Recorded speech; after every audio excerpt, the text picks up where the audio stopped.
Georgia lawyers Bob and Irreverent D talk law. Listen up for stories about how things really happen in our legal system. Who are these guys?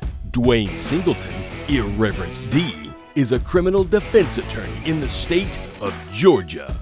Benjamin O. Benson, aka Bob, is a personal injury attorney in Atlanta. On today's episode, Bob and Irreverent D fly to Miami, and they get on a boat in the harbor because the boat broke down and Dwayne didn't actually make it on time. And you know what?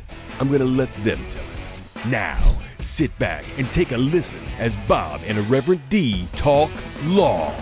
Dwayne, it has been a super long day. It's been Planes, kind of trains and freaking automobiles. and automobiles. It has been every kind of weirdness. I was talking to producer Steve earlier today about what we call Murphy's Code Annotated, which is Big fish. yeah. By the way, if I hadn't told you yet, you will see fish like jumping out of the water, literally right behind us. We should get a fishing pole when we sit here. You know, you'd think we should. Double duty. Yeah, exactly. I was talking about Murphy's Code Annotated, which is like the codified version of Murphy's Law, Okay. right? Because in Georgia, we were talking about this at length. In Georgia, we've codified all of common law, essentially into everything that needs to be like there. And things that don't need to be there. And but, maybe you know, maybe things that don't need to be there. It's just my liberal side speaking out. So Murphy's Code Annotated is basically for the proposition that everything on a boat or in law or in whatever Airplanes. or in planes or in trains and automobiles TSA. that could go wrong will go wrong. Let's list the litany of things that went wrong today. One, I didn't have a captain. One, I decided that extra 30 minutes of sleep I needed to get, which caused me to spend time in the TSA line for 2 hours. 2 hours. Oh my Because I gosh. wasn't pre-checked. Oh, You have to have like a special is that what ID? happened? You redid your thing and then you didn't, and it didn't have pre-check on it? Yes, I didn't have pre-check. No. So I had to go one green line. They're like, no, around the corner, other green line. No, around the corner, other Yeah. green line. And then I ended up in this giant line You for know, that 2 happened to me- hours and 15 Oh, gosh. minutes as my plane There took goes off your plane. into the horizon. That happened to me one time, and ever since then, my 8-year-old son insists on seeing the pre-check? the pre-check on our gate card to make sure. Okay, it says pre-check before you get in the pre-check It was line. awful, and everybody around me was awful, and they were all moaning and Was it complaining. nasty and I grumbling was and just gnashing quiet of teeth? because, you know, I'm already miserable. Why complain about it? Yeah. So we and got then- through it. Well, while you were doing that, we were here on the boat trying to get underway, and we thought, oh well, Dwayne's a little bit waylaid. We'll just head on So what up to happened with Miami. the captain? Well, first of all, the captain, we were supposed to have our captain who was stuck in Costa Rica. He was on vacation this week. We're like, no problem. You're coming back Saturday. We're just going to film on Sunday. Right. Right. So he texted me yesterday on WhatsApp. I didn't even know he knew what WhatsApp was. And says, I'm stuck in Costa Rica. So we're like, oh gosh, we're going to have to find a backup captain. Because I can pilot this boat, but I can't pilot this boat and do our podcast at the same time. You can't film and drive the boat. Right. And it would take like a half an hour to hit anything. Right, that's right. So anyways, so we got backup captain. And it's a good thing that we did. Because no sooner did we get underway this morning than the port side transmission failed. And we could not do anything except make left-hand turns. This is why I don't own a boat. I have a friend with a Right? boat. This is like the dog thing, right? Right. The best kind of dog is a dog with a friend with a dog. Yes. So we had to limp the boat back home. Thankfully, we didn't go but a couple hundred yards one direction before we figured out that we didn't have the port side transmission. Well, this isn't a working. boat you can like paddle in. No, you can't. It's a 50-foot long boat, right? Like you can't be just like traipsing around like trying to make things work right. Like it's like you can cause irreparable like multi-million dollars worth of damage to another boat. Well, when you get your next boat, it needs to be big enough that you can have a full-time engineer. So then you can have the captain, the engineer. I'm going to have to settle a couple more cases for that. So anyway, so we're here. We made it. Well, I'm definitely thinking about those new electric helicopters. Electric helicopters? They're talking about they're going to have like a 400-mile range. Really? Yeah, but right now they're So it's basically just like a drone? $800,000. Good God. I've seen this one, like a YouTube video with a drone, basically. Right. It's a quadcopter thing. It's going to be like self-flying, basically. You get in it and just zoop, be down in Miami in a little bit. No more pre-check. Listen, Dwayne, how many decades have we been reading? Remember as kids? There were supposed to be flying cars and flying skateboards. Like I watched Back to the Future. We have been lied to. We went way for past 50 years, right? We've been reading scientific, American scientific, popular science, right? About the flying cars. We should be on Mars. We should have flying cars. Well, Elon Musk is helping us with that. He's going to get us there, right? We've got the Starlink. we've got the, which is pretty awesome. It's actually, we're on this boat. We're out in the middle, kind of nowhere. We're in Homestead, Florida, and there's no. And you got Wi-Fi. And I got Wi-Fi because we got the Starlink. Yeah. Anyways, you want to get into the news? Sure. Let's talk about some law stuff. Let's talk about some law. This episode brought to you by Starlink. And now, the news. Today, we're going to talk about Young Thug, the YSL trial. That is like the biggest, most epic thing happening in Fulton County in decades. The prosecutors are going after, they're prosecuting, as they would, right, Young Thug and all of his compatriots that are, as according to the prosecutors, part of a criminal gang, right, that they call YSL. Well, a lot of these guys that are in this YSL are all from Jonesboro, all kind of grew up together. And like some of the people on his music label that they're calling a criminal organization are like his family. Like it's an That's called a gang, though. It's an ex. They're all doing criminal stuff together. That's a gang. Okay. All right. This gang thing. Right. Is gang thing. The boogeyman is out in the bushes and he's going to get you, and aliens are going to come down, and terrorists are going to get you, and they're all gangs, and we need to spend a lot of money and put a lot of resources in, and we need to lock all these people up and throw them in jail forever because they're boogeyman gangs. It's not, there's not as many, they're saying like 90% is organized crime. They barely know where they're going to go or what they're not organized crime. That reminds me, sorry, but that reminds me of when, every once in a while, I'll tell people, I'll talk to somebody, right, and they'll be tinfoil capping, like, conspiracy theory, talking about a military conspiracy. It's a big military conspiracy. I'm like, slow down, boss. I was in the military. We were not that organized. You cannot have enough. There's not enough organization there to have a conspiracy. Is that what you're saying? Basically, like they're not organized enough to be a gang. One of the things that criminal defense lawyers are talking about doing now is challenging these gang experts with like a Daubert hearing. Like prove. Well, okay. First of all, I know what that means. Backing. Okay. Time out. All right. I know what that means, and it's funny to me. Right. But like for the sake of our audience, like what is a Daubert hearing? So, it's been in place for civil cases for a long time. Yeah, many years. But in criminal cases, we just now adopted Daubert. I didn't know that. Last year. Really? Yeah, like 2022. Okay. All right. And so now we can't just go in there and say somebody's an expert. So before you just say, if it came from an expert, it was admissible, right? Right. Anything. Yeah, and so just by way of example, right. I'm the prosecutor. I would tender, that's the fancy word we use to say, I would propose that this person is an expert on gang paraphernalia. Right. Or gang tattoos or gang somethings. Gang expert. Gang expert, right? And you could object and say, he's not really an expert, but the judge is going to let that expert testify, right, and your remedy up until a year or so ago would be you just get your own expert. Right, or you cross-examine their expert and try to make him look silly. But now I think we can actually have Daubert hearings Okay, and so what is a Daubert hearing? It's going to decide whether or not he's using other reliable methods to determine scientifically based on the whole community of people and not just his, not just, I just called myself a gang expert, so now I'm a gang expert.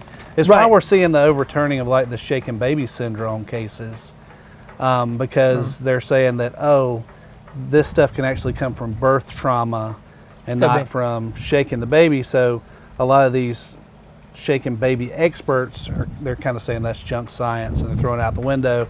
It doesn't reach that Daubert standard. Okay. I guess now we're calling them what, 702? Whatever it is. We still, I mean, the lawyers still all call it Daubert. The judges all call it Daubert. So the genesis or the beginning of this Daubert thing came all the way back 20, 30 years ago when we would have trials where a plaintiff's expert would come up and they would say, well, this person got cancer. Right.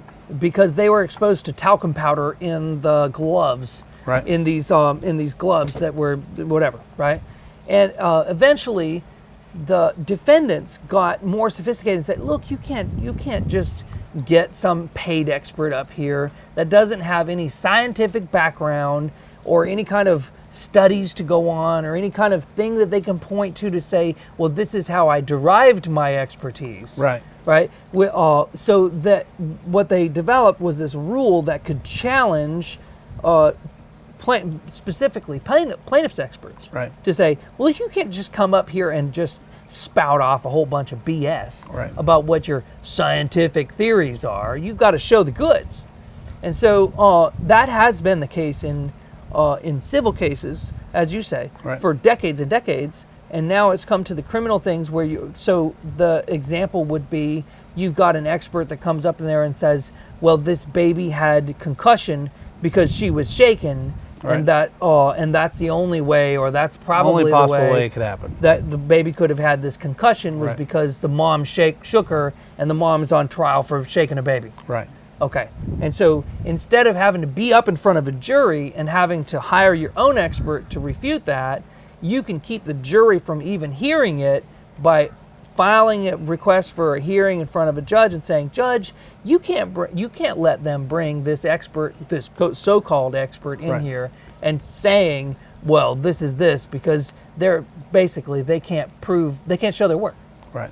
Now my associate, she's very cynical, and she said, well, judges are going to let in experts for the prosecution, for the DA's office, and they're not going to let in experts for the criminal defense side because it's still discretionary. It's still to the judge's discretion. The judge decide whether or not they reach those standards. I was like, yeah, but at least we get the opportunity to vet them and ask them questions outside the presence of a jury. Maybe shake them up a little. Yeah, well, find out where they're getting their information from. You know, have you been a gang expert for the last 15 years working undercover, or are you this class you went and took last weekend, down at the Holiday Inn, and now you're a gang expert? And so can we pause there and talk about that for a second? Because I actually use, every once in a while, in a civil case, where there's a causation issue at issue, right?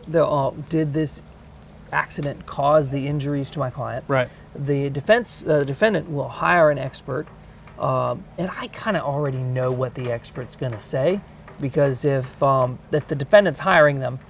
Well, a lot of experts, they kind of work the circuit, right? This is the guy you hire if you need somebody to say.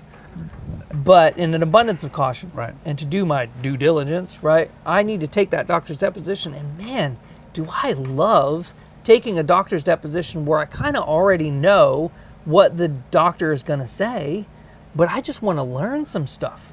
Right? I want to really fully probe, can I get into where are all the edges of your opinion? So and sometimes I can make headway on my client's case, but at the very least I can get kind of a general idea of what are these guys doing? Well, that's one thing on the criminal side in Georgia. Now in Florida, you can do criminal depositions and criminal interrogatories and discovery. You can conduct discovery in Florida? Yes, but in Georgia you can't. So how do you? I mean, you just whatever the state gives you. All right, and if you don't think it's okay, you and I kind of have the same problem when we're talking about stuff. We skip over steps. I'm going to make what today because it's a whole new day and we're starting all over from scratch. The sun might come out. The sun may come out tomorrow. Right.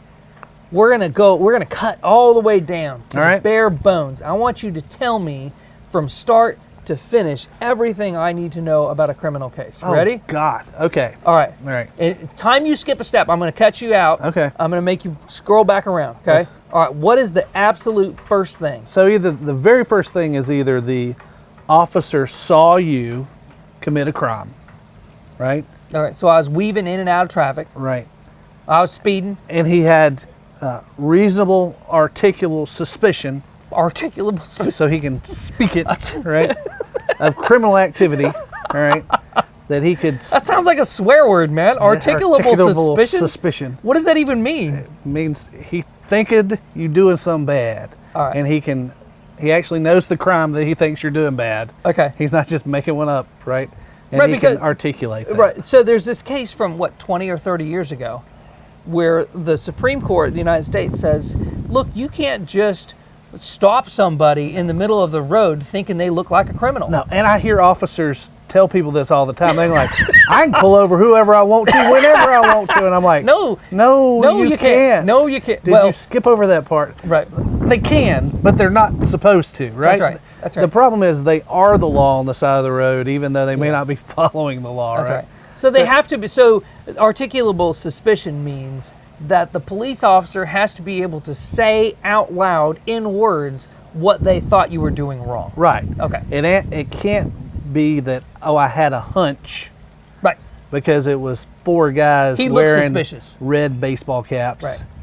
It has to be more than that, right? We have to actually. They were acting slinky. It can't Can't be like that. No, it can't be acting slinky. It can't be, they were in a bad part of town. Right, they were a white It guy in can't- a different part of town, right? They were parked in front of a business at night. Well, it's a business parking lot. They can park there. You Right. didn't see criminal activity. So we had to be first able to articulate that. And so then the officer would make the stop. So, he thinks there's a DUI because he sees the car weaving all over the place. Okay, fair enough. Or he gets a be on the lookout for a white pickup truck with Georgia plates, CR7, that left the house where somebody was burglarized, okay? Okay. So now he's got a reason to stop. So these are more like emergent circumstances. Right. Right. These aren't things that like somebody robbed a bank and you're trying to figure out who robbed the bank over a period of 3 or 4 weeks. So if we don't have something like that, then let's say we have somebody makes an allegation of child molestation. Okay. That's serious. Yeah. So the little kid makes an outcry and says that Bob at the gymnasium. Hey, slow down there, Bob. No, not him. Jim Jim. at the gymnasium. Uncle Jim, he got a little too touchy, okay? Right. So then they would have to go into investigations, right? Okay. So with a child... The police. The police. Okay. So with the child, there's a special way they have to do it where they actually have to go and talk to a counselor and make an outcry before they can go out and get their warrants, okay? A lot of times the first step is the officer wants to sit down and talk with somebody, Okay. right? Because the easiest way to make a case is for people to, Make a confession. right, to say I did it, right? And they get to do all kind of It's wonderful Raskolnikov. It's a Crime and Punishment, right? Dostoevsky. And investigators get to do all this wonderful stuff during their interrogation. Like they can say, well, I already talked to several people and they've told me that you admitted to them that you did it. Right? They can lie. Right. There's nothing wrong with lying. I've already had 3 people go and take lie detector tests, and they've passed them with I flying saw you colors. on the video. We got a video. I got your fingerprints off I the know back you did door. it. Just admit it. Right. I got it. Okay. And people are like, how can they do that? How can the police lie to me, but I can't lie to the police? Well, how would we do undercover work? Yeah. How would we do CI work? Right. How would we do any of this stuff we weren't allowed to, if the police weren't allowed to lie? Of course they're So they allowed are. to lie. Okay. Yeah. So All right. So one thing is, let me coalesce here. see a crime. You see a crime happening, or you think Right. a crime's happening right at the time. Right. 2, you confess to a crime while they're talking to you about it. Absolutely. Or say things that suggest that you're culpable of a crime. Right. What's the third thing? Or they could take a allegations to the grand jury. Okay. Okay. Grand jury meets, and the grand jury decides that they're going to indict the sheriff because the sheriff's been embezzling money. Okay. Right? Okay. Because the people don't realize that never happens. it never happens, but people don't realize how powerful that grand jury is. Okay. The grand jury has power to subpoena, to arrest, to issue warrants. But so once the officer either decides to arrest you, Okay. take you into custody, okay, or the officer decides that he's going to go and get warrants for your arrest, okay? Okay. So it's either he arrests you on the spot, Right, and then go or he gets warrants. a warrant from somebody. Right. Either way, he's got to get a warrant, right? So is that when I hear, every once in a while, I hear a client say, well, they swore out a warrant. Right. What is that what happened? What does that mean? Swore out a warrant. Sometimes they go to the magistrate and they say, hey, I want to get this warrant. And the magistrate says, no. Or the magistrate might say, well, let's have a warrant application hearing. Let's bring everybody in. It's like in a he said, she said thing. Okay.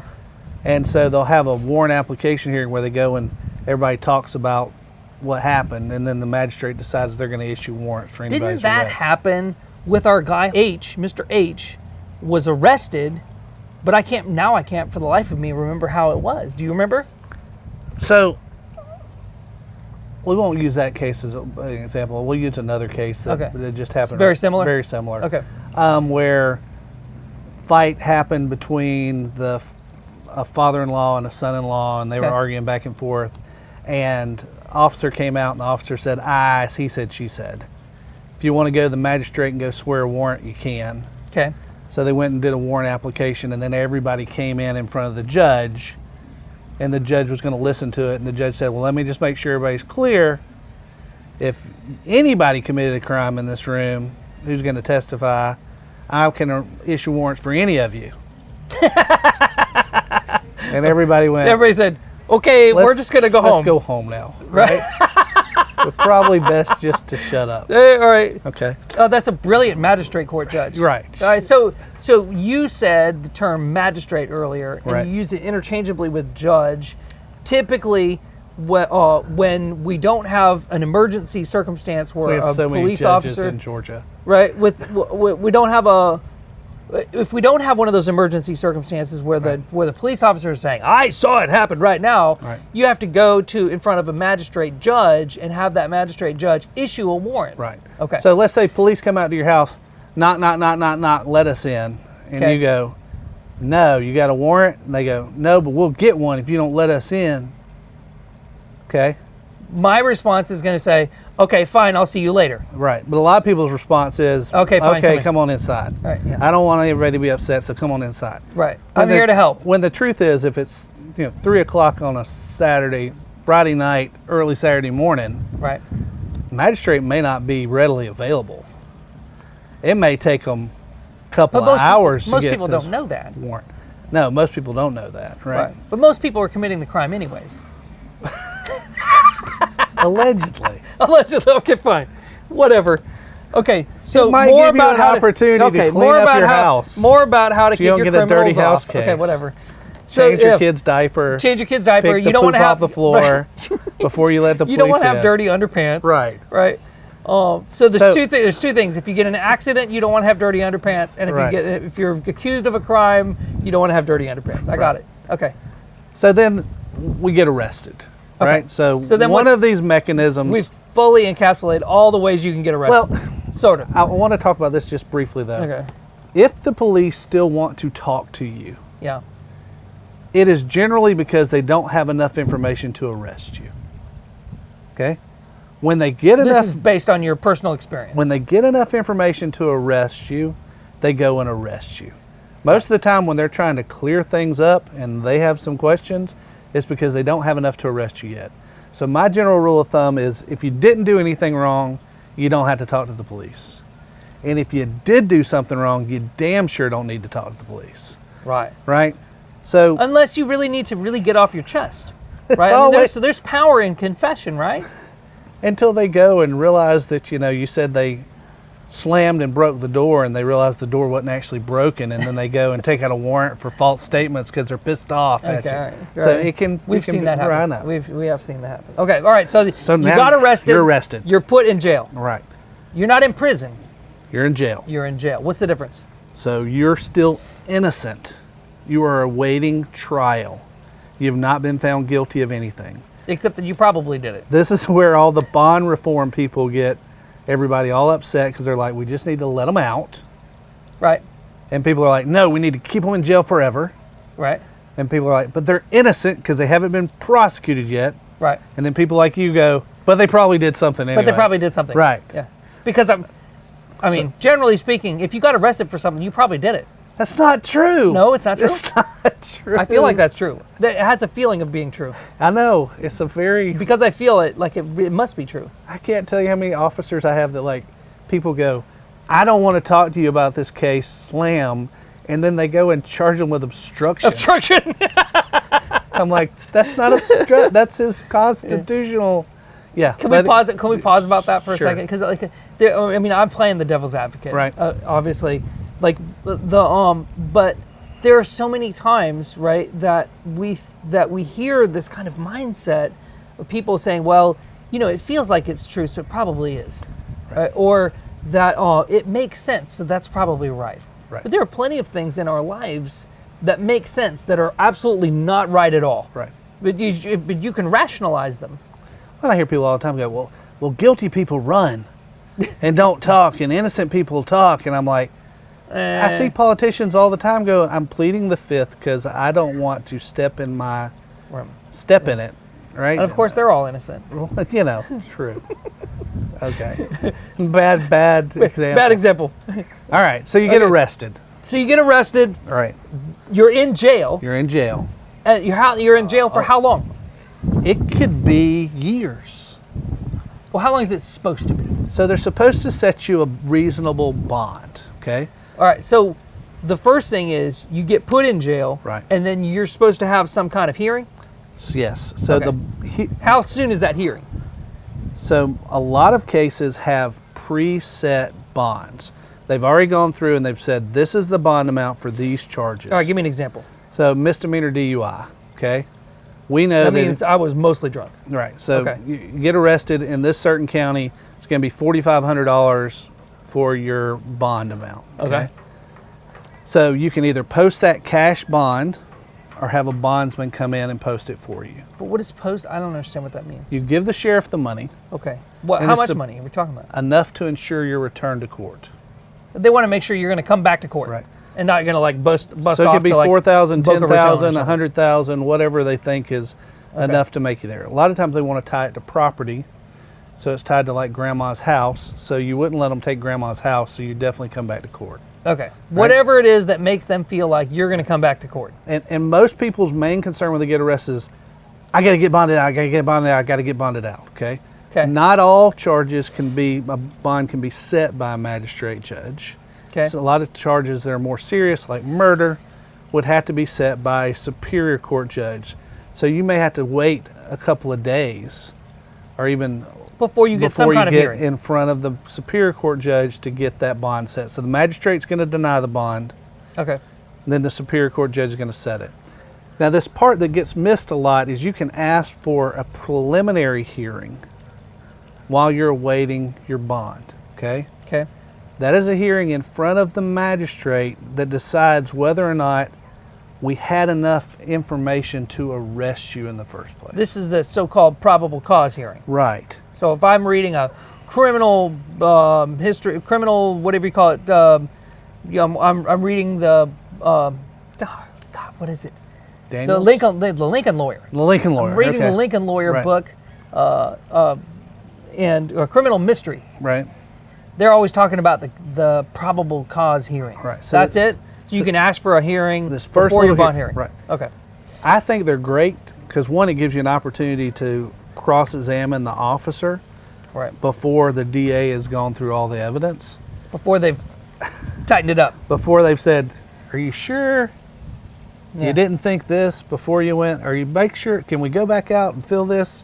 Because a lot of times they're still building the case, right? Yeah. Even though you've been arrested, they're still trying to gather evidence and build more and make it stronger. And so you may have a situation where you can convince the judge, that this case needs to be dismissed. Now, if they dismiss it, they can take that case to the grand jury later and re-indict him. Okay? Because the grand jury's authority is above that of a magistrate court judge? Right, and they can issue special presentment warrants and re-arrest you on other charges now that have been brought before the grand jury. Okay. So it may just be a temporary victory, right? Yeah, but at the very least, if you're already involved in the case as Right. the criminal defense attorney, and you're already poking holes at the police officer and saying, well, isn't it true that you didn't really think he was doing anything wrong until he said, screw you, you filthy cop. Right. Did anything change from that first day when you met with them to the 5th day when you made the decision to arrest? Right. Did you gather any more information? No, I didn't. Okay. So you just decided there wasn't anybody else. Right. Okay. All right. So, or baby mama was jawing at you saying that you need to arrest him. Right. Okay. Now, if the judge feels like you're such a big threat to the community or a threat for flight, they can deny your bond. And this is where I get upset. Just because you've been accused of murder doesn't mean you're a murderer. Doesn't mean you did. Okay? But if you've been accused of murder and they're like, Judge, he's a murderer, he's a gang member, he's this, he's that, the judge is going to go, bond denied, you're a threat to the community. And that's what's happening in this YSL case, Happens right? all the time. There's 10, 15 defendants Right. that have been indicted in this case, and they've all been essentially denied bond. Right. Because they're all part of this criminal enterprise, according to the prosecutor. They are a threat to intimidate witnesses. They're a threat to flee because they got too much money. Yeah, they're a problem. So look, so what happens is, go ahead. You can keep them in jail for 2 or 3 years while they While they're wait for trial. Waiting for trial because they didn't get bond. And then you come to court and you say, okay, here's the deal. If you get convicted, you can do 90 years or 120 years, or what was it, 160 years when we were looking, something ridiculous. Right. In prison, okay? Or we'll give you credit for the 3 years you've already served, and you can do the next 15 on probation if you just plead guilty and say you did it.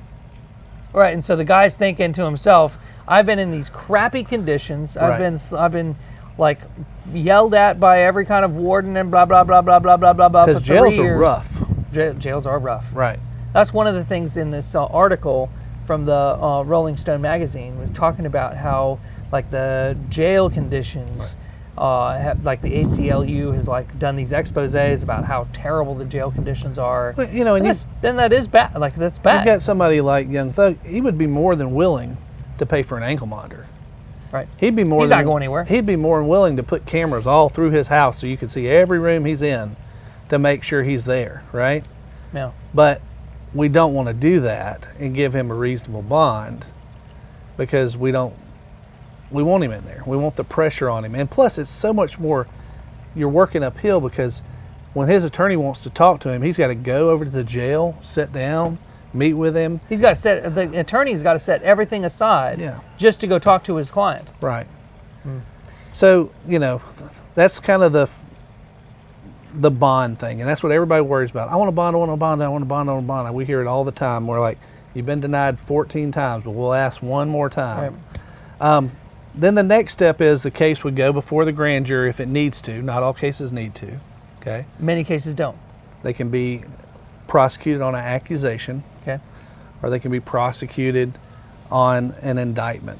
Okay. So when the indictment goes before the grand jury, it's a group that meets throughout the year between 19, I forget the number, 30 people that have to be in there for the grand jury. And they are supposed to be like an oversight, okay? Looking at what the sheriff did, who the arrests were, whether or not there was actually a case there.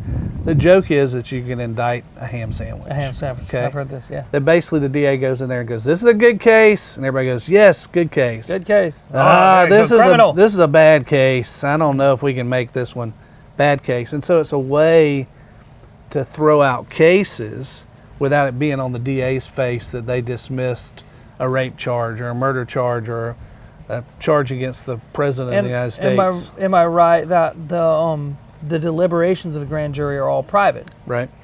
But defense does not get to go to the grand jury. Just the only person that presents to the grand jury is the DA and the officer. Right. Yeah. Right.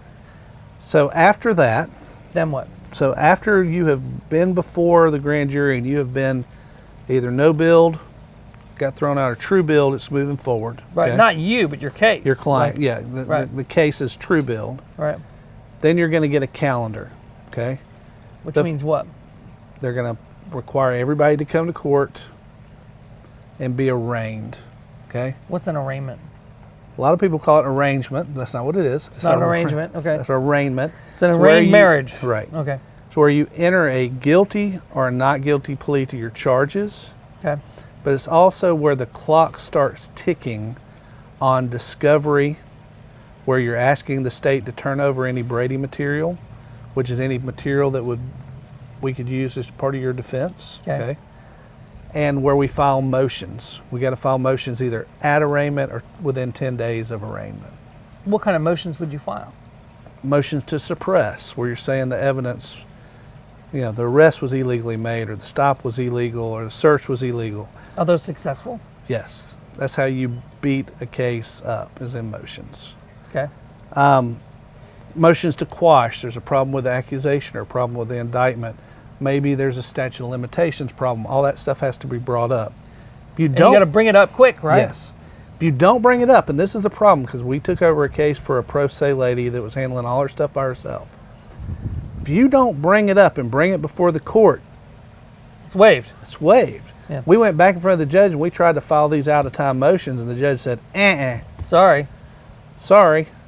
Now we're going to file them as motions in limine and still try to argue those issues as they come up, and they try to put them into trial, but still it's a problem if you don't get those motions filed. So you got your arraignment. Then your next thing would be a motions hearing. Okay. That's where we actually argue. The officer would testify. We get to ask him questions. Why'd you stop them? Why'd you search them? Why'd you split open the back seat with the pocket knife? Is this where basically, if you're defending somebody on a alleged DUI, Right. like this is where all of your bread and butter is. Like Right. you're challenging whether the stop was right. You're challenging whether they had probable cause to think that they were even drunk, or that kind of stuff. Right. So like one of the classic things in like a DUI case is when we're doing HGN, where we're checking the eyeballs. Okay. Okay. Officers constantly leave on their lights where they're flashing. Right. There's some studies that show that causes nystagmus in the eyes, or causes the eyes to jerk when they see the lights. Okay. Sure. So you can ask for Doesn't that. take a study for me to know that. So you can ask the judge to keep the HGN test out. Okay. Okay. All right. So this is just one less thing we might have to worry about. A lot of times They would still have he was like stumbling over. Sure. He was like mumbling his words. You'll all have that some kind of other officer stuff. do some crazy stuff. I need you to repeat backwards from 100, skipping every other number, and it's not a standardized test. Do serial sevens. Like, Judge, that's not a standardized field sobriety test. Like, Judge goes, I agree, that's not Gone. coming in. Okay. Okay.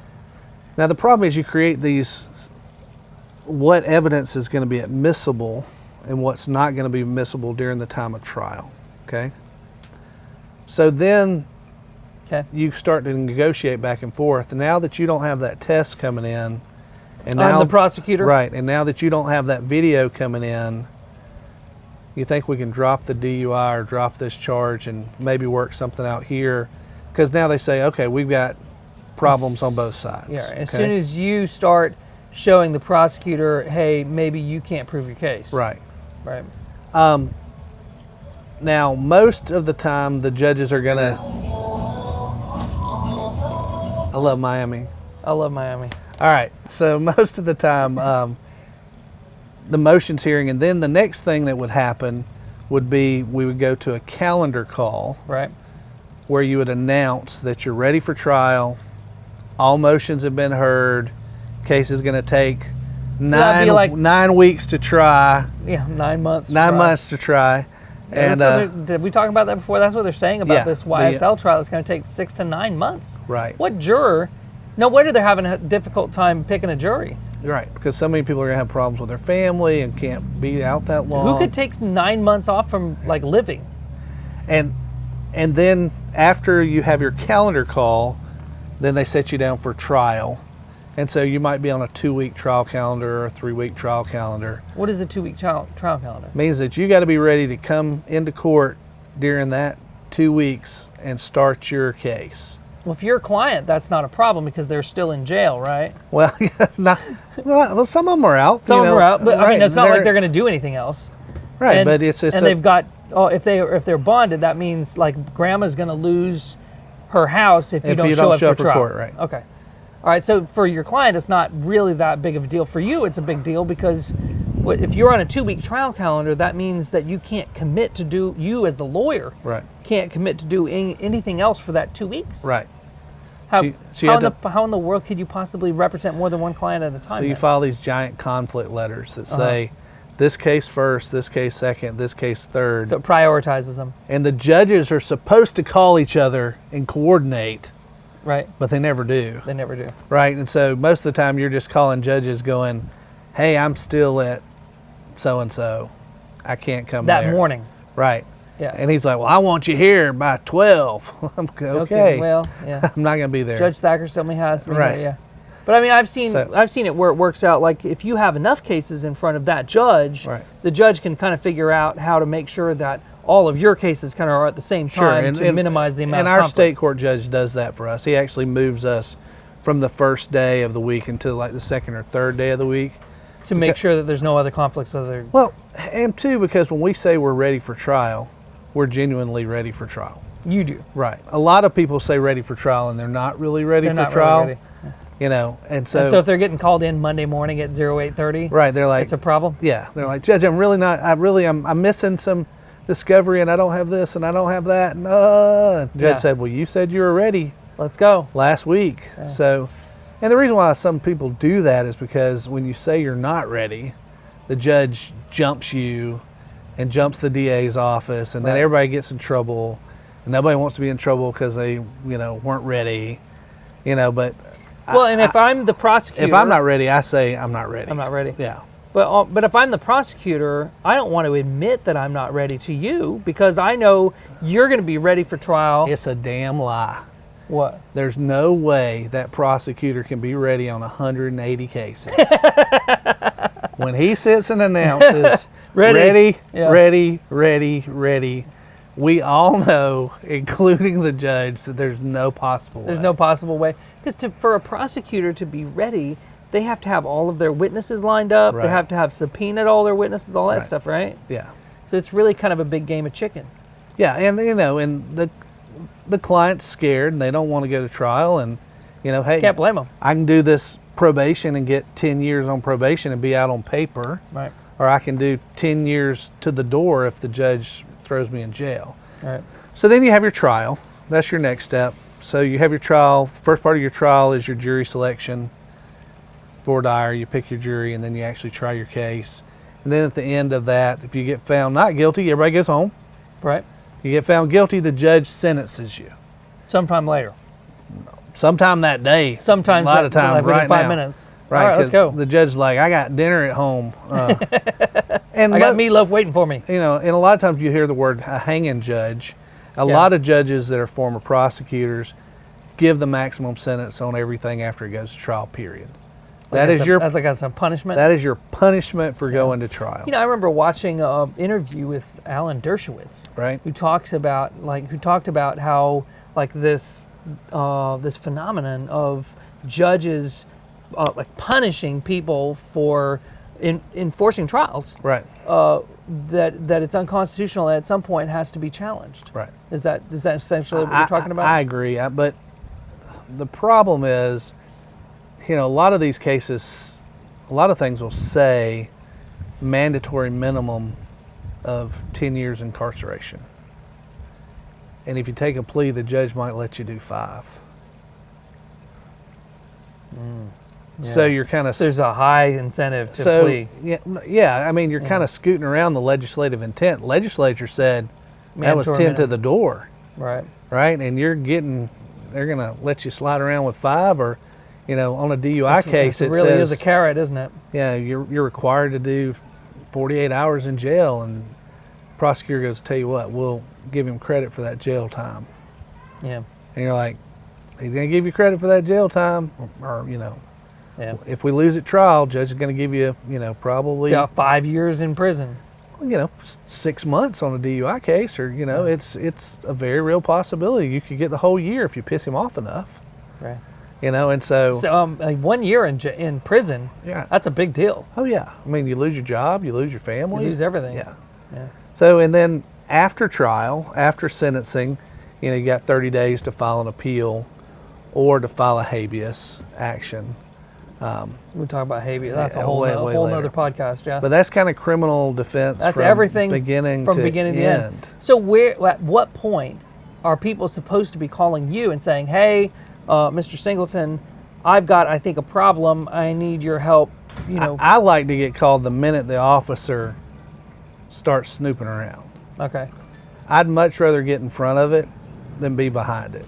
Can you do things to try and head it off if you're getting involved that early? Yeah, I mean, we can go get affidavits from other people. We can get alibi statements. We can do all kind of stuff. And two, the benefit is most of the time, the officers don't lie to me. Okay. Okay? The DA's office can never lie to me, or they're not supposed to. Right. But most of the time, the officers are honest with me, and so I can kind of take a look under the dress and see the panties where you can't see what's going on. Because they're not inclined to tell you. Right, and a lot of times we'll do what's called a proffer, which is like I'll show you mine if you show me yours type thing, and kind of see where we're at. Right. And the proffer can't be used against us at trial. It's kind of like a peek at what somebody else's cards are. Yeah. Okay. Yeah. I got it. So then, how does that work? So let's just say I got, let's say the police came and talked to me and they said, we want to talk to you about these missing Pokemon cards. Right. Okay.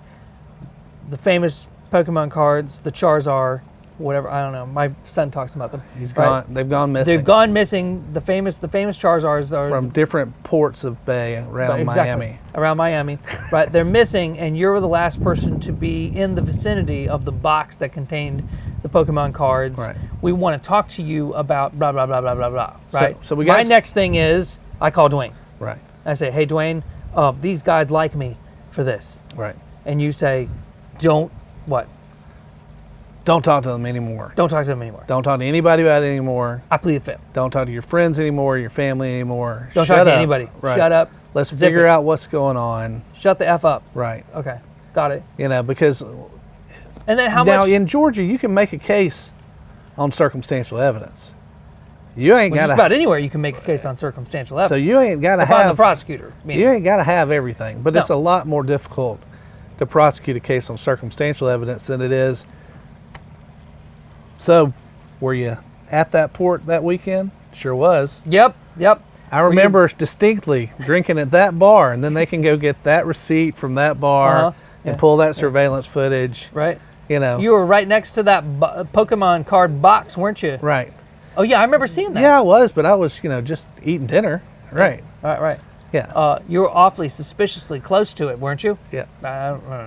Sure. Well, and people I guess you could say that. The sad People thing is want to be helpful, right? They want to be helpful, right? They're like, yeah, man, I was. I can see how that would look bad. Yeah, I see how that looks terrible for me. God. Right. And then when you read the report, though, then the officer says, I could tell he was lying because I could see the vein in the side of his throat throbbing as I spoke to him, and he was nervous and agitated. His eyes, the nystagmus was bulging in his eyes. Yeah. And when he came in, we had him, drink a Coca-Cola, and we swabbed it, and we got his DNA, and we found it on 17 different locations. Right. Right. All on the box. Right. So if I'm calling you, another big thing people do. Yeah. They go in there and they talk to the officer, and they're like, you got your phone with you? Sure. Oh, the officer's asking me if I have my phone with me? Yeah, did you bring it with you? Yeah, it's right here. Can I see it? Yeah, sure. Okay. All right. Can you sign this piece of paper right here? What am I signing? Just sign saying that I got this phone. Well, you do have that phone. Yeah. Okay, go well, ahead. that's true. Yeah. I'll just sign that. Thank you. And that's it? It's That's in it. evidence? Your phone's in evidence. You just gave me your Just freaking like that? phone. Oh Done. my gosh. Done. Done. And if I have anything on there. It's all on there. It's all on there. All Yeah. my GPS, all wherever the, you've been. all the pictures I might have or Right. not have. Yeah. Right? Yeah. Oh. Yeah, just like that. Just like that. Just like that. Gone. Can I see that? Okay. Wow. You So know, okay, so that's so let's something get else back that- to okay, so let's get back to I'm calling Dwayne. I'm saying, Dwayne, Right. I think these guys like me for this. Right. What do I do? What how, do I have to pay you to talk to you? Our initial Let's talk about money. So our initial consultation is free. Okay. We do screen people out though. And the reason why we do a pre-screening is because sometimes there might be multiple co-defendants. I might have all of them call me Okay. because I'm in a small town. So Jim and Jeb and Right. my other brother Daryl, they all I don't want to sit down and talk with them right. until I know for sure they're actually going to use me. Because as soon as you talk to Jim, I'm done. you cannot even talk to Jeb Done. or his brother Daryl or his Yep. other brother Daryl. Right. Okay. I've got a conflict to that point. So you have like a Chinese firewall in front of you Right. to kind of get a sense of I who's need who. name what your charges are. We pull your charges up and say, hey, generally it's going to be this much money. Is that something you think you can do? Okay. And then they're And so like, you have a sense of how much it's going to cost right from the beginning? yeah. So, I mean, the way I look at a case is I try to think about how long is it going to take me to try it. Okay. Okay. So my team will come to me and they'll be like, hey, it's an armed robbery with Big. with a kidnapping Big. and somebody got hurt really A bad. lot of trial. Okay. Okay. So I'm thinking that's going to be A 2-week trial? probably a 2-week trial. Okay. Maybe 3. And so you're already starting to do in your head, okay, Okay. 2 weeks times 8 hours I'm per day. shutting my office down 40 hours a week times whatever your realization for rate this is. 3 weeks to Yep. try this case, plus our prep, plus our time, negotiating. And that's how I come up. That's my secret formula. That's your secret formula. And so you're telling them, okay, it's going to be $1,000 or whatever, right? So if I think it's going to be, it's going to be me and my trial partner, Right. I double that. You double that Yep. because it's going to be 2 lawyers. Yep. And if you're talking about those kind of charges, they could put you away all your life. Right. I mean, you can do life in prison. You could do life in prison. And people are like, oh, it's so expensive to hire an attorney. I'm like, yeah, but you're making $50,000 a year, $30,000 a year. Right. And you're looking, you got another 50 years you could work. Right. And frankly, to be honest, you wouldn't blink. Maybe you would blink, but like you wouldn't be so torn about taking out a loan to buy a Right. car for that much. Right. Right. Yeah. Yeah, the problem is just coming up with it. It's not like you can go out and get a loan for your lawyer as easily as you can to go get a loan for a car. Now, if you're just being accused of something Sometimes relatively minor. we'll break it up. Yeah. We'll be like, this is for pre-investigation. This is if you get arrested. And essentially what you're doing is you're not really charging them up front. You're asking them to give you what do you call that? A retainer. A retainer. Right. And then you pay yourself as you go along. This is basically an estimate as to how much you're going to need in the kitty Right. to pay yourself as you go along. Because you don't want to get in a situation where you're into it and you're like, hey, I got to get out. Because I know you like paid me. all the money's gone. Right. And so what we do is flat fees Okay. on criminal stuff. Okay. So that way I'm like, I'm in it. Right. Yeah. Yeah. Whatever happens, happens. Well, and there's a benefit for me if I can get it dismissed. Right. Happy birthday. Okay. Yeah. Good for you. Right. Good for me. That's right. We're all good. Yeah. All right. So then, but I mean, like, if you're getting accused of something significantly less serious, Right. then we're not talking about tens of thousands of dollars. We're talking about thousands of dollars. Yeah, a couple $1,000. Right. But certainly worth, like, not having to be in jail for. Can you make sure that people aren't in jail? You can never promise anybody anything. Right. But And you when never know what the judge, and whether the judge had the Wheaties that morning or whatever. And when you hear attorneys go, I promise you or I guarantee, they're lying. Run. Right? They're absolutely lying. Now, I know that in some situations, what I think the outcome might be, but I can never guarantee it. But you'll tell the client that. Right. Yeah. We try. I'm generally the same way. Yeah, Like I've been around the block a few times. I kind of have a general idea how these things work out. If I go to trial with this judge, he's going to do this. If I go to trial with this judge, he's going to do this. This judge won't even take that plea offer that you want. Right. Even if I got That's a pipe dream. Even if I got the DA to agree to that, this judge would say negatory. Negatory. You're going to jail. Right. So, I mean, thank you for joining us in Miami. We're actually technically in Homestead, just south of Miami. We've had a great time out on the boat. We've had a great time talking about the law. Thank you for joining us. Make sure that you subscribe. Listen, everybody, please subscribe. Push the little button so that Put your comments and questions down the bottom. Yes, as long as they're nice. Thank you for joining us. Thanks for listening. Tune in next time when Bob and Irreverent D talk law.